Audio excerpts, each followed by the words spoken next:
গোবরডাঙ্গায় বড়সড় পুলিশি অভিযান, 23 পেটি বাংলা মদ উদ্ধার, গ্রেপ্তার বৃদ্ধ ব্যবসায়ী। উত্তর 24 পরগনার গোবরডাঙ্গা থানার পুলিশের বিশেষ অভিযানে বিপুল পরিমাণ বাংলা মদ উদ্ধারকে কেন্দ্র করে চাঞ্চল্য ছড়ালো এলাকায়। পুলিশ সূত্রে জানা গিয়েছে, গোপন সূত্রে খবর পেয়ে গোবরডাঙ্গা থানার পুলিশ বেরভূম পেয়ারাতলা এলাকায় অভিযান চালায়। সেখান থেকে উদ্ধার হয় 23 পেটি বাংলা মদ, যার মধ্যে মোট 460টি বোতল ছিল বলে জানা গিয়েছে। ঘটনায় গ্রেপ্তার করা হয়েছে 66 বছর বয়সী মদন গোপাল পাল নামের এক ব্যক্তিকে। ধৃতের পিতার নাম রমেশ চন্দ্র পাল।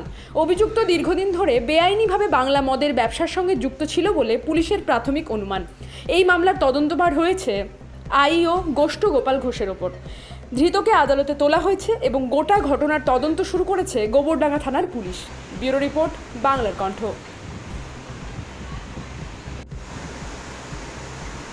যাচ্ছে সামনে, ঠিক আছে, তোমার পাঠ শেষ, মালের ছবি।